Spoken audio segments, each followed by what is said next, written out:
Hi, my name is Ken Lasterson, and as some of you who've been following my video knows, I'm habitually refactoring and trying to find better ways of doing microbiome analysis. As I said, certain things look good, certain things are, I said, what evidence you have for making that choice. For example, the top 5% and bottom 5% are where the problems are. That's nice. Basically a philosophical, dogmatic decision, not necessarily supported by evidence.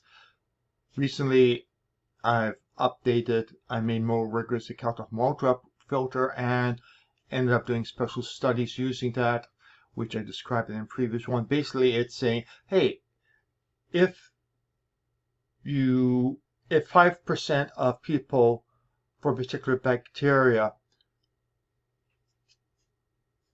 over the whole population is 5%, but you for a particular condition gets 15% where you expect 5%, then that indicates that there's a shift there, and the shift is connected with the extreme values, not the average values. It's just the overrepresentation at a certain ranges has happened.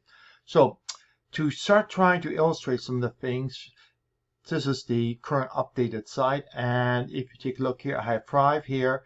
I have forecast symptoms automatically showing up there. Hey, guess what? Age 50 to 60, well, I'm 70 to 80 range, so it missed, but it's a reasonably good thing. 43% 50 taxa. Probably remember that the ability to detect depends on the number of samples we have annotated.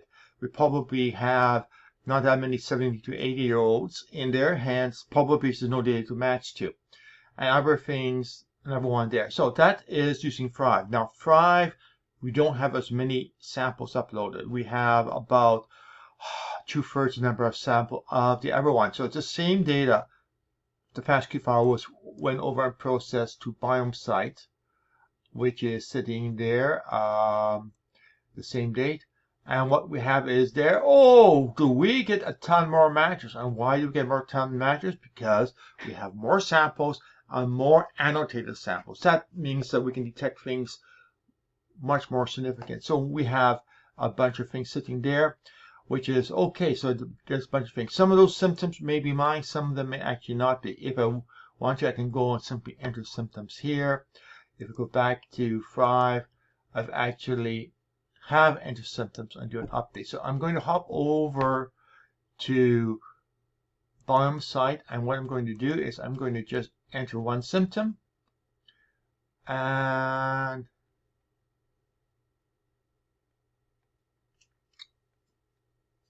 okay, I probably need to biome site, and where is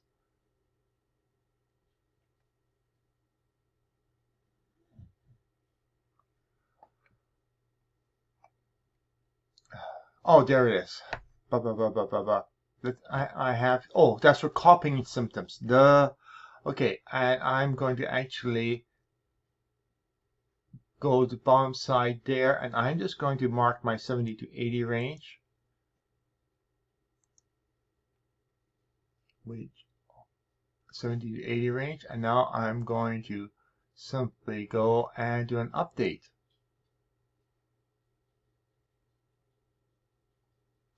Now if you go back to my profile, and now when I go over to biome site and then go over to special studies, we actually don't have anything shown, and the reason is I marked my age, but we have absolutely no data to work from. So I'm going to hop back over to Thrive, in which case I do have some matches, 3 of them, including blood type came in, not necessarily correct, but there's something special, just one here, which will be in the list somewhere. All bacteria identified by special studies. Here is where the next enhancement comes along. Generally, we are off on fishing expeditions saying, well, how about just bacteria is too high, just bacteria is too low. But we only can detect so much because of the limitation of study size, statistical approaches being used. Here, every single abnormality which is connected to a symptom, any one of the symptoms I have. We're going to grab any of those which are there and which I have a match to. So I'm going to grab everything which potentially is connected to a symptom or not, or a developing symptom. So I'm going to just go down here and click here and do a simple get suggestion. And there we have it. And we find there are 80 bacteria where I have matches to patterns which are connected with some sort of symptoms.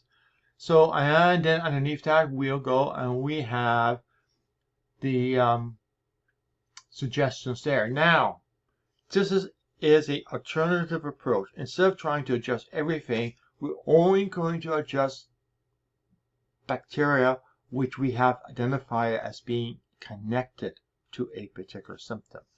Now, in order to do good contrast, let's go to my profile.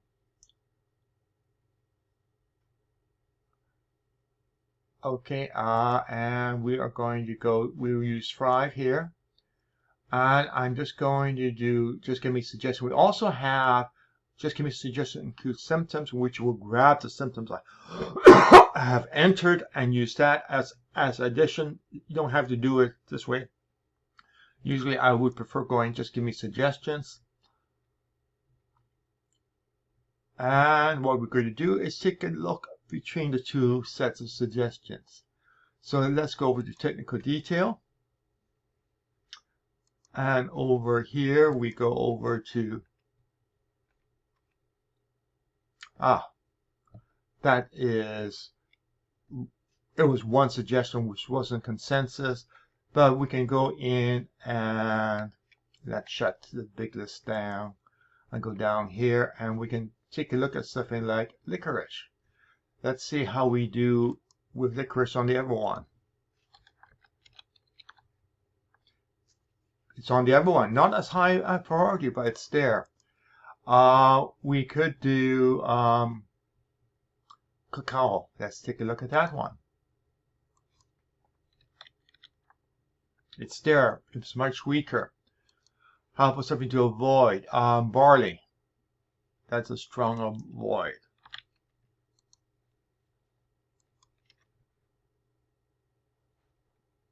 Definitely a barley is on avoid.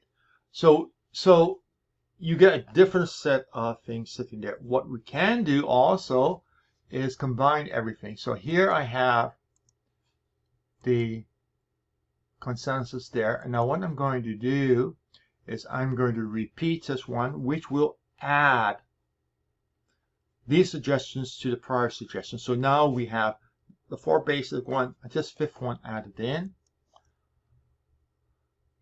And there we have there. And now we're going to go over to here. And now we see 5. And now we're going to do basket consensus.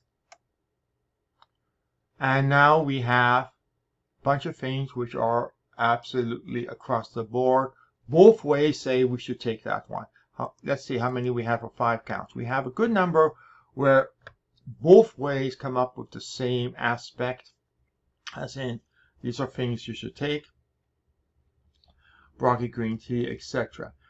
So what we have done is tossed in a new algorithm, and this algorithm is based on grabbing all the bacteria, not by some arbitrary number, but by their association with symptoms from citizen science. Different approach. Numbers agree, but the numbers and the relative importance. My hope is that by focusing on bacteria only which we, according to the lab which we are looking at, are associated with a condition, are therefore the ones most likely causing some of your issues. Let's go back and do the other one. This was for 5. Let's go back to Biomosite. And we go back to my profile, Biomosite. And what we're going to do is add symptoms, and we have 60 to 70. And let's take something like blood type O. And let's try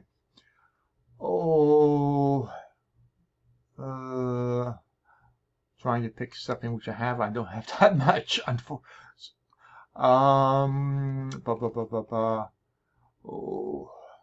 Recurrent sore throat. That's a good one. So now I'm just going to go in here and click Add. And now when we go over to Special Studies, ta-da! We now have things there, and now we have that choice. Keep reading until you add in symptoms. ID symptoms where you are 60 to 70 is there, 70 to 80 isn't there. You don't get to shown up. One thing is, it's encouraged you to get those symptoms in. Getting those symptoms in, gives you the ability to see this feature, but more importantly, it gives more data to understand which bacteria are significant. So you are contributing to the citizen science and exploiting it at the same time. So it's a win-win. So get those symptoms in, and now let's just do get suggestions here. And we see, we have 104. Remember, for a fraud we had only 80. Now we have 104 bacteria which have been flagged as there. And now we go down and we take a look at things, and let's see. Oh, nope, don't see licorice there. Let's try cacao.